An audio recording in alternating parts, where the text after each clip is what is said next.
True media ज्योतिष विज्ञान में आप सभी दर्शकों का हार्दिक अभिनंदन है। आज हम उन जातकों के लिए उस विषय पर चर्चा कर रहे हैं।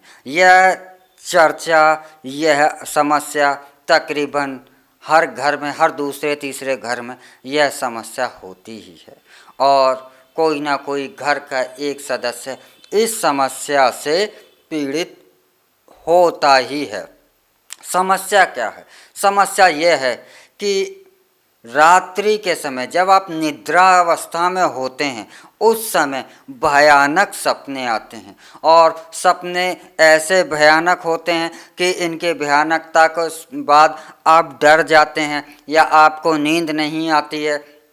लेकिन एक आध दिन अगर यह घटना घटती है तो ये 2-4 दिन के बाद व्यक्ति नॉर्मल हो जाता है। लेकिन अगर यह सपनों का आना अगर निरंतर जारी रहता है, यह निरंतर आते रहते हैं, एक दो दिन के अंतराल पर यह निरंतर आते हैं तो यह समस्या विकट हो जाती है। क्योंकि जिसे यह भयानक सपने आते हैं, जैसे कि सपनों के अंदर भूत देखना, डरावनी चीज़ें देखना, चुड़ैल, डाकनी, साकनी, ऐसी चीज़ों को देखना या कुछ जो डरा रहे हैं जिनसे आपको डर लगता है, ऐसी चीज़ों का आपको देखना, और यह निरंतर होते रहने से क्या होता है कि आपकी मनोस्थिति विकृत हो जाती है और आप एक टेंशन में, एक चिंता मग्न हो जाते हैं। आपका शरीर भी शिथिल होने लगता है, आपको एक माइग्रेन या शरीर रोगों की भी पीड़ित रहने की समस्या लंबे समय तक चलते तो आप रोगग्रस्त भी हो जाते हैं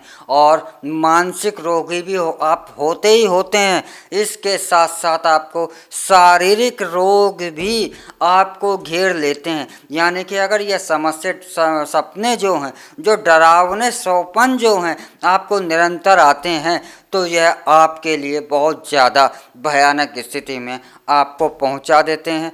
तो ऐसे सपने आप आ रहे हैं तो आप इन उपायों को करते हैं तो आपको इस समस्या से मुक्ति मिल जाएगी। यह सपने ऐसा नहीं है कि एक किसी को भी आ सकते हैं, वह सपने ऐसे सपने स्त्री को भी आ सकते हैं, ऐसे सपने पुरुष को भी आ सकते हैं, ऐसे सपनों में बुजुर्ग भी इसके ग्रसित हो सकते हैं और ज़्यादातर तो ऐसे सपने जो टीनेजर हैं, 10 साल से ऊपर के हैं या बच्चों को भी आ जाते हैं और बच्चे भी डरने लगते हैं। लेकिन यह 10 साल से लेकर के 20-22 साल के बच्चों के अंदर यह समय ऐसा होता है, ये आयु कि इस समय पर बच्चों को ऐसे सपने कुछ ज़्यादा मात्रा में आ जाते हैं। यानी कि इस उम्र में ये ऐसे सपनों से पीड़ित बच्चे ज़्यादा हो जाते हैं। यह नहीं कि सभी होते हैं, लेकिन कुछ ज़्यादा मात्रा ऐसी होती है। तो ऐसे सपने आते हैं तो आप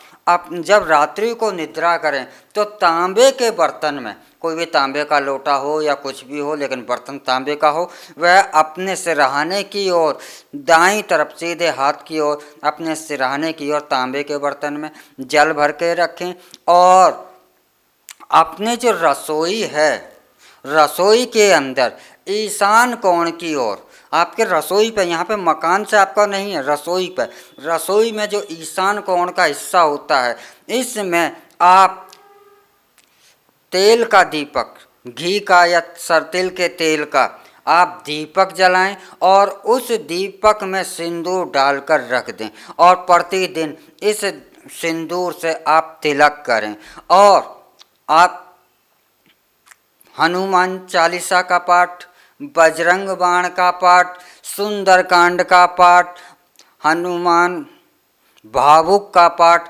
प्रतिदिन करें और प्रतिदिन आप हनुमान जी के मंदिर जाएं, उनकी मूर्ति से आप जो तिलक होता, सिंदूर होता, उसका टीका लगाएं। भैरव चालीसा भी आप कर सकते हैं। हनुमान जी के स्थान पर भैरव चालीसा है, बटुक भैरव है, इनके यहाँ से भी आप अपना सिंदूर लगा सकते हैं मंदिर जा कर के। तो यह आप उपाय करते हैं जो आपको सौपन आ रहे हैं तो आपको इन सौपनों से मुक्ति मिलने लगती है और आपको जो डरावने सपने थे, जो आपको रात्रि को सोने नहीं देते, आपको बेचैन कर देते हैं, आपकी नींद नहीं आती, आप रात रात भर जागते हैं। इस रात रात भर जागने से आपकी मानसिक हालत क्या होती है, आपकी शारीरिक हालत क्या होती है, आप अच्छे भले होने के बाद भी बीमार से लगने लगते हैं और लंबा समय हो जाए तो आप बीमार हो जाते हैं। फिर ठीक होना बहुत कठिनता का कार्य हो जाता है, बहुत लंबा समय चला जाता है। तो अगर आप ऐसी समस्या से पीड़ित हैं तो आपको यह उपाय अवश्य ही करने चाहिए और बहुत कम समय में ही आप इस समस्या से बाहर निकल आते हैं और आप इस भयानक सपनों से आपको मुक्ति मिल जाती है। तो आप यदि इस समस्या से पीड़ित हैं या आपके घर में, परिवार में, पड़ोस में यदि कोई इस समस्या से पीड़ित है तो इस वीडियो को उसे शेयर करें और उसे बताएं कि यह उपाय उसकी समस्या का 100% समाधान कर सकते हैं। और इसी के साथ हम आपसे एक निवेदन भी करना चाहते हैं, आपके साथ भी अगर ऐसी कोई समस्या है जिसका आपको समाधान नहीं मिल रहा है, उसका आप उपाय चाहते हैं, तो अवश्य ही हमारे कमेंट में आप उस समस्या को लिखें, उसका उपाय समाधान हम आपको अपने वीडियो के माध्यम से पहुंचाएंगे। और हमारे ट्रू मीडिया ज्योतिष विज्ञान को आप लाइक, शेयर, कमेंट करना भी ना भूलें। और यदि आप हमारे इस ट्रू मीडिया से नए जुड़े हैं तो आप सब्सक्राइब भी अवश्य ही करें ताकि हमारी प्रत्येक वीडियो आप तक अति शीघ्र ही आपको पहुंचे। और इसी के साथ हम आपसे अब विदा चाहते हैं। अगले एपिसोड में फिर मिलेंगे एक नए विषय के साथ, एक नई जानकारी के साथ। हर हर महादेव। अगर आप ये वीडियो YouTube पर देख रहे हैं तो हमारे चैनल को सब्सक्राइब करें और बेल आइकन को दबाना ना भूलें। अगर आप Facebook पर ये वीडियो देख रहे हैं तो हमारे पेज को लाइक करें।